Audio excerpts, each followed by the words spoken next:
एक बार की बात है। राजनपुर नाम के गांव में एक जंगल था।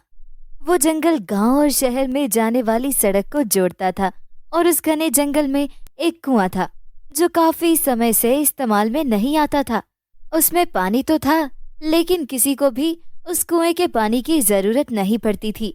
शहर से गांव को आने वाले लोग और गांव से शहर जाने वाले लोग उस जंगल के रास्ते में पड़े हुए कुएं का पानी नहीं पीते थे, जिस वजह से वो कुआं इस्तेमाल में नहीं आता था और किसी को उसकी जरूरत भी नहीं पड़ती थी, क्योंकि गांव में एक और कुआं था जिसका पानी बहुत मीठा और अच्छा था। ऐसे ही समय बीत रहा था। इसी गांव की दो लड़कियां शहर में पढ़ने गई थीं और वो शहर से वापस अपने गांव आने वाली थी। अरे कोकिला बहन, आज तो बहुत ही ज्यादा चहक रही हो। इतनी खुशी का क्या राज है, जरा हमें भी तो बताओ। पूनम बहन, आपको तो पता है कि मेरी बिटिया आज शहर से वापस आ रही है। त्योहार तो देखो अपने परिवार के साथ ही अच्छे लगते हैं, इसलिए वो दिवाली मनाने के लिए हम सब के साथ वापस आ रही है। और वो अंजलि की बेटी भी आ रही है। दोनों सहेलियां है ना, इसलिए एक साथ वापस आ रही है। गांव की रौनक वापस आ जाएगी और हम सब ये त्योहार मिलकर मनाएंगे। कोकिला बहन, ये बात तो आपने 100% सच कही है। त्योहार तो अपने परिवार के साथ ही अच्छे लगते हैं और दिवाली की तो बात ही अलग है। और पूरा परिवार एक साथ हो, मिठाइयाँ खाएं और घर को सजाएं। अरे बहन, आपके तो पाँव जमीन पर ही नहीं है। घर पर बिटिया जो आने वाली है। चलो ठीक है, खुश रहो। कोकिला अपनी बेटी के शहर से वापस आने की खबर सुनकर बहुत ही खुश थी। और दूसरी तरफ दोनों सहेलियां टीना और दिशा बस से उतरकर अपने गांव की तरफ आ रही थी और वो आपस में बातें कर रही थी।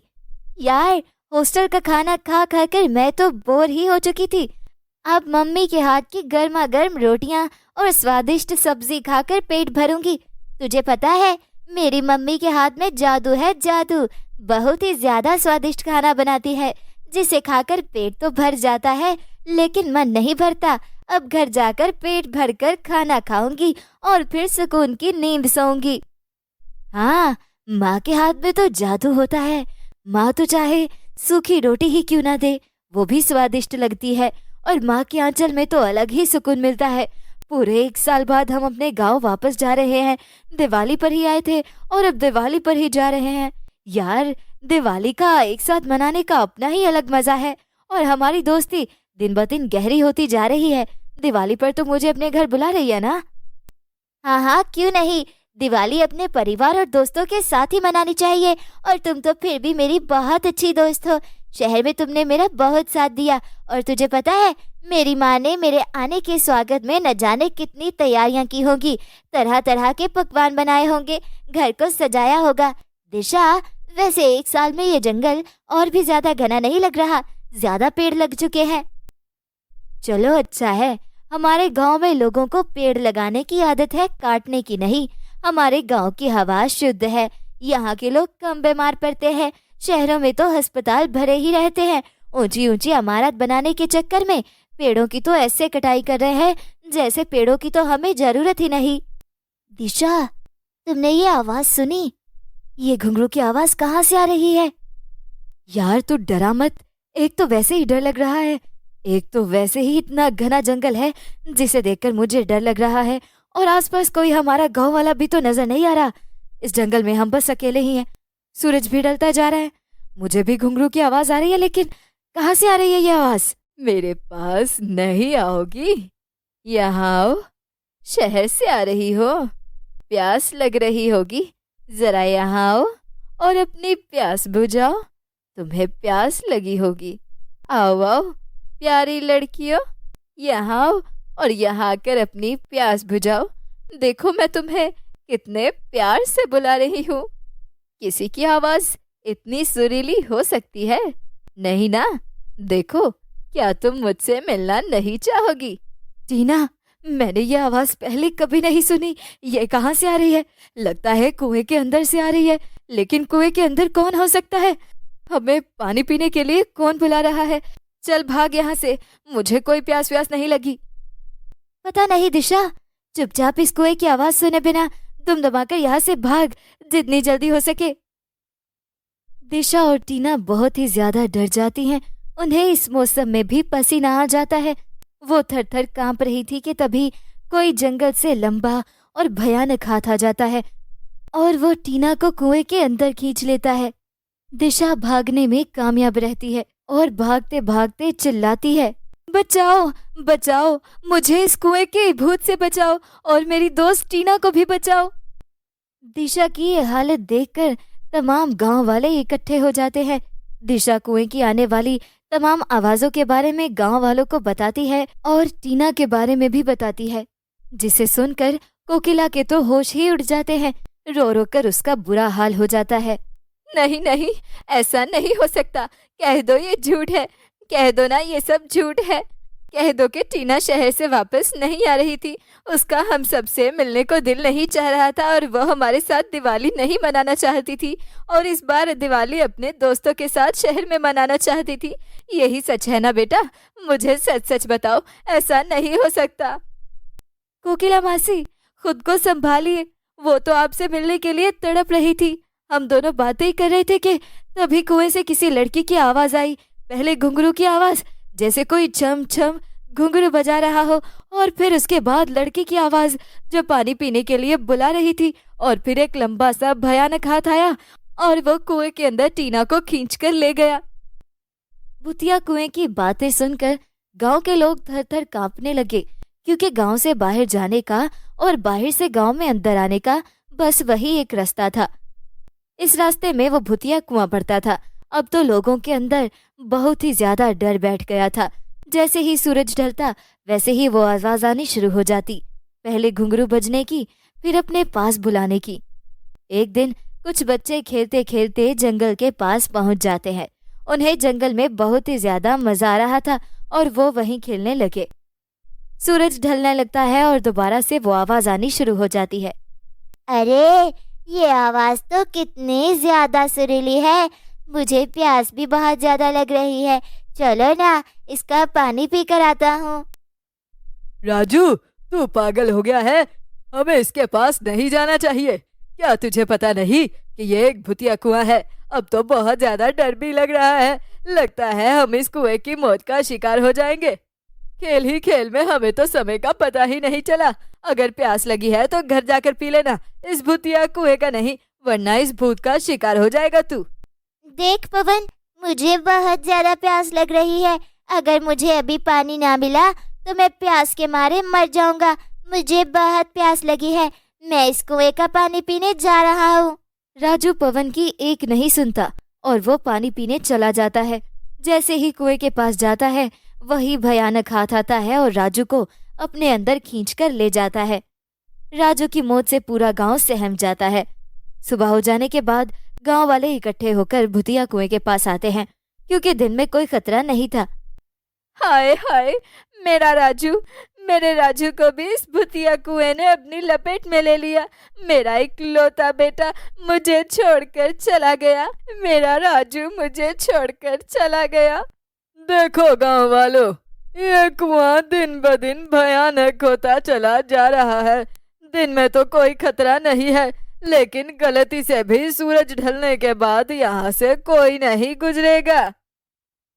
पूरे गांव में भूतिया कुएं का डर दिन ब दिन बढ़ता जा रहा था और रात को इस रास्ते से कोई भी नहीं गुजरता था, क्योंकि किसी को भी मरने का शौक नहीं था। कोई भी अपने बच्चों को या अपने परिवार के किसी भी सदस्य को खोना नहीं चाहता था। एक दिन दिशा की माँ की तबीयत बिगड़ जाती है। गांव में वो दवाइयाँ नहीं थी जो उसकी माँ अंजलि को चाहिए थी। तभी डॉक्टर दिशा से कहती है, देखो दिशा बेटा, तुम्हारी माँ की तबीयत बहुत सीरियस है। अगर इन्हें ये दवा नहीं दी गई तो तुम्हारी माँ को बचाना नामुमकिन होगा और ये दवाइयाँ गाँव से बाहर से मिलेंगी।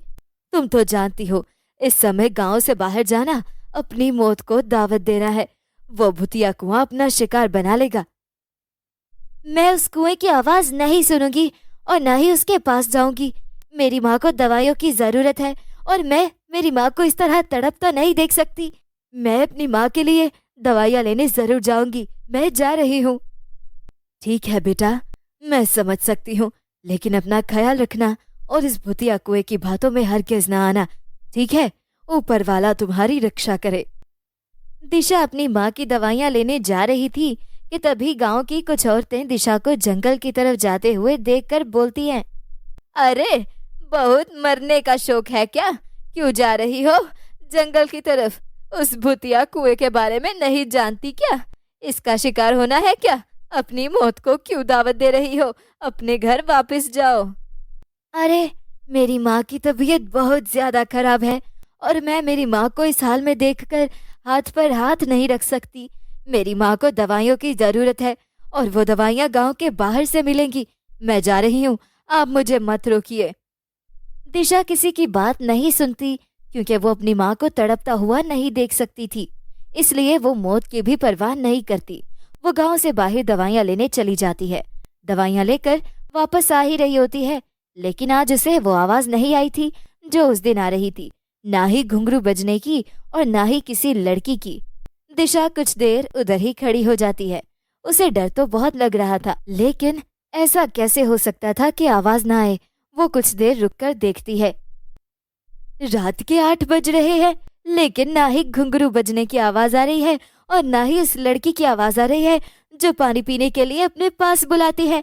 ऐसा कैसे हो सकता है? कहीं भूत सो तो नहीं रहा? चलो अच्छा है, मैं मेरी माँ की दवाइयाँ लेकर सही सलामत घर जा सकती हूँ।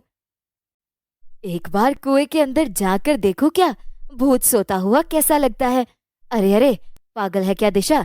अपनी मौत को क्यों दावत दे रही है? नहीं नहीं, मुझे नहीं देखना, मुझे देखना है। अरे नहीं देखना, हाँ हाँ मुझे देखना है। नहीं नहीं, मुझे नहीं देखना। दिशा ऐसी कश्मकश में होती है कि वो कुएं में झांक कर देखे या ना देखे, लेकिन उसका दिल कुएं के अंदर झांकने का कर रहा था। वो डरते डरते भूतिया कुएं के पास जाती है तो ना उसके अंदर उसे भूतिया हाथ नजर आया, ना ही घुंघरू की आवाज और ना ही किसी के बोलने की आवाज सुनाई दे रही थी जो पानी पीने के लिए उसे अपने पास बुलाती थी। तभी दिशा सोचती है कि क्यों ना वो इस कुएं के अंदर जाकर देखे। वो कुएं के अंदर छलांग लगा लेती है। अरे ये क्या? कुएं के अंदर इतनी लंबी सुरंग, और ये सुरंग कहाँ जा रही है? टीना, राजू, ये दोनों तो जिंदा हैं और यहाँ पर खुदाई कर रहे हैं।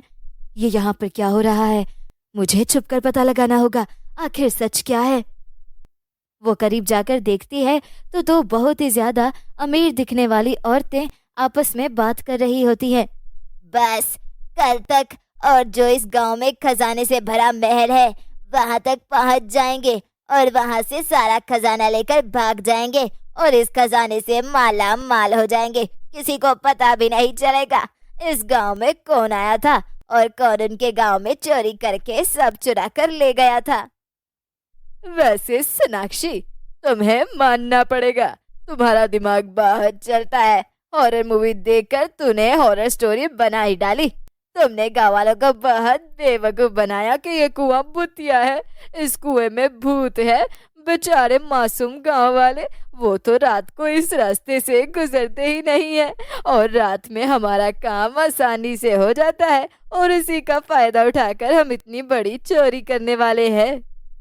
ओह अच्छा, तो ये गांव के महल में चोरी करने वाली है, वो भी इस सुरंग के जरिए। ये कुआं भूतिया नहीं है, बल्कि इसे भूतिया कुआं बनाया गया है। सब लोगों को डराया गया है। इन दोनों चुड़ैलों का अंजाम अच्छा नहीं होगा। मैं इन्हें सजा दिलवा कर रहूंगी। दिशा टीना और राजू के पास जाती है। वो उसे देखकर बहुत ज्यादा खुश होते हैं और वो कुएं से बाहर आकर गांव वालों को सारा सच बताती है, जिसको सुनकर सारे गांव वालों के होश उड़ जाते हैं। तभी कुछ लोग दिशा के साथ इकट्ठा होकर कुएं में छलांग लगाते हैं और वो रंगे हाथों दोनों औरतों को पकड़कर कुएं से बाहर लेकर आ जाते हैं। दोनों औरतों को पुलिस के हवाले कर देते हैं। टीना और राजू भी इस कुएं से बाहर आ जाते हैं। दिशा, तुम बहुत बहादुर हो। तुमने अपनी समझबूझ से इतनी आसानी से उन दोनों दुष्ट औरतों को सजा दिलवा दी, वरना वो हमारे गांव को बर्बाद कर देती और गांव वाले बेचारे, उन्हें तो कुछ पता ही न चलता। तुम बहुत अच्छी हो मेरी बेस्ट फ्रेंड। तुमने मेरी जान बचाई, राजू की जान बचाई और गांव वालों को बर्बाद होने से बचाया। भूतिया कुएं का राज तमाम लोगों को पता चल जाता है कि उसके अंदर कोई भूत वूत नहीं है, बल्कि उन्हें तो गुमराह किया गया था। गांव वाले वापस पहले की तरह रहना और आना जाना शुरू कर देते हैं। दिशा की दवाई लाने की वजह से उसकी माँ ठीक हो जाती है और इस भूतिया कुएं का राज भी जान जाती है। उसे उसकी दोस्त भी मिल जाती है और 2 दिन बाद दिवाली थी। पूरे गांव वालों ने धूमधाम से दिवाली सेलिब्रेट की। तो दोस्तों, अगर आपको ये कहानी अच्छी लगी तो लाइक, शेयर और कमेंट करना नहीं भूलिएगा।